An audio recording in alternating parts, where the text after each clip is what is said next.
Hello everyone, we are back again with another one of our resource videos. Today Helen will be talking about her specialities, and one of it is about workaholism. As we have already told earlier that she's a workaholism coach, she's a strategy coach. So today she'll be talking about workaholism. So Helen, are you ready? Yes, I certainly am. I'm excited. Okay. So you have been telling me that that is true, that working hard is valued in our society. We have to work hard to be successful. Okay. But why is workaholism a challenge to overcome? So we get into the habit of working and then it turns to workaholism. So why is it a challenge to overcome? Well, it's so true, Lippy. Usually when I say I'm a workaholism coach, people laugh because they think that work is a good thing and that workaholism just means more, better, more and better, But actually, workaholism is an addiction. It's a real addiction. It's a disease. It needs treatment. It can ruin families. It can ruin health. People with the burden of workaholism are just driven, and it's like they have an engine inside and they're working, and all other priorities fall away. Like I say, their health, their family, their spiritual life, they're just every other aspect of a balanced life just drops away, and they become completely obsessed with work, and it's dangerous. It's actually life-threatening. I can. So can it be cured? Since you're saying it is an addiction, as with other addiction cases, the very obvious question, next question will be, can it be cured? Well, it's not a question of curing it, because it is an addiction, as you say. It is something that needs to be managed.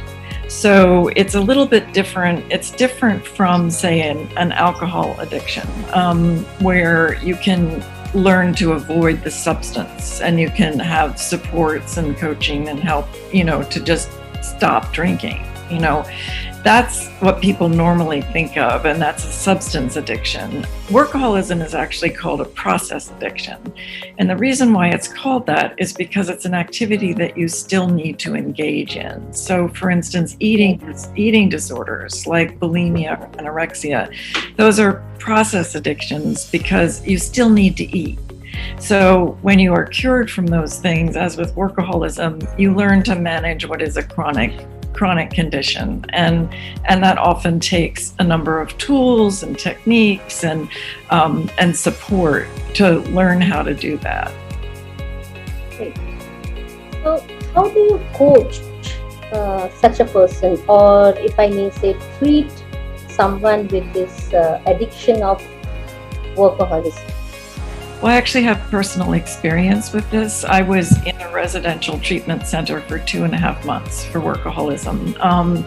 And there are many different techniques that they use there, from, we had therapy with horses, we had all kinds of therapy. But what it really boiled down to was uncovering the reason for the workaholism. That doesn't make it go away, but it at least helps you put a frame around it that's accurate. And for many people, what's underneath workaholism is trauma of some kind, or complex trauma. And trauma is quite prevalent in our society.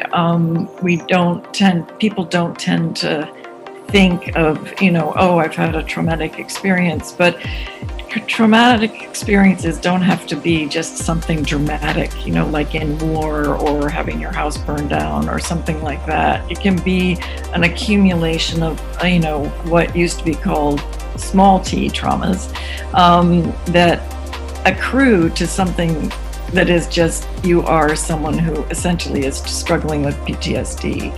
And workaholism can be a symptom of that. So one uses a lot of the same techniques, and I want to be clear, I'm not a psychologist, I'm not a trauma specialist in that sense.